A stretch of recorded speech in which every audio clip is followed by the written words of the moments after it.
সকালে খাওয়া দাওয়া সেরে প্লেটগুলো দিয়ে নিলাম। বালিশটা ছিঁড়ে গেছে আর এই যে কভারটা ভালো আছে, কিন্তু এই যে ওয়ার বলে এটা ছিঁড়ে যাওয়ার কারণে এখন ভাবলাম যে এটা আলাদা করে রেখে দিই, তুলাগুলো বের করে আর উপরে যে ওয়ারটা ওটা ফেলে দিই। একবার ওরা গড়দর হয়ে যাবে আমার মনে হইতেছি, এই যে এত বাতাস নাক মুখে আহে। আলাদা করে রেখে দিলে পরে দেখা যাবে যে এখান থেকে আমি আবার আরেকটা নতুন করে বালিশ ভরতে পারবো। নাকে আর মুখে গেতেছে, কি তুলে একমাত্র আল্লাহ জানে। এটা শাশুড়ির কাছ থেকে পাওয়া বালিশ।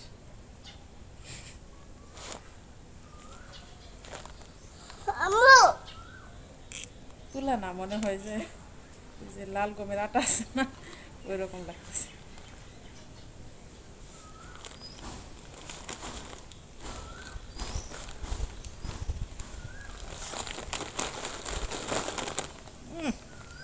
শেষ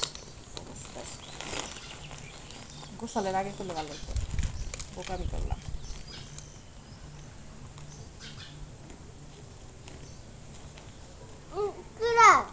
অনেক তুলা হইলো তো, এক ব্যাগ হইলো।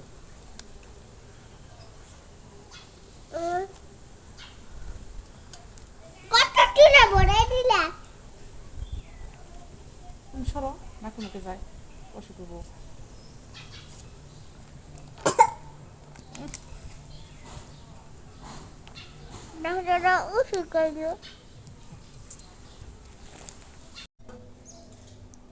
এখন বাজে সকাল 9টা, আর 9টার মধ্যে আমি চেষ্টা করি যে দুপুরবেলা কী রান্না করবো ওইগুলো একটু গুছিয়ে নিতে। আর তার জন্যে আজকে আমি এই যে ফ্রিজ থেকে দাঁড়া বের করে নিলাম। আর আমাদের আঞ্চলিক ভাষায় কিন্তু আমরা দাঁড়া বলে থাকি, অনেক সময় ডাটা খুব কম বলা হয়, কিন্তু আমরা দাঁড়া নামেই পরিচিত। আর সাথে আছে এই যে পেঁপে, গাছ থেকে পেরে তারপরে নিয়ে আসলাম। আর অনেক দিন হলো পেঁপের কোনো সবজি রান্না করে খাই না। পেঁপেটা কিন্তু ডিম দিয়ে রান্না করলে অনেক বেশি ভালো লাগে খেতে। ভাজিটাও মেয়ে আর ছেলে পছন্দ করে, বাবা পছন্দ করে। আমার কাছে ডিম দিয়ে রান্না করলে বেশি ভালো লাগে, বা মাছের ডিম দিয়ে ভাজি করলে। আজকে নিরামিষ ভাজি করবে। আর পেঁপে কিন্তু অনেক স্বাস্থ্য উপকারিতা আছে, তা জানা সত্ত্বেও বাড়িতে আছে, খাওয়া হয় না। হজমের জন্য কিন্তু অনেক বেশি উপকারী।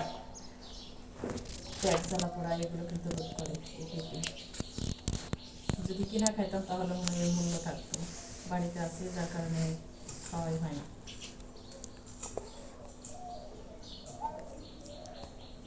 মাছ দিয়ে দ্বারা রান্না করবো আর এই ভাজিটাই।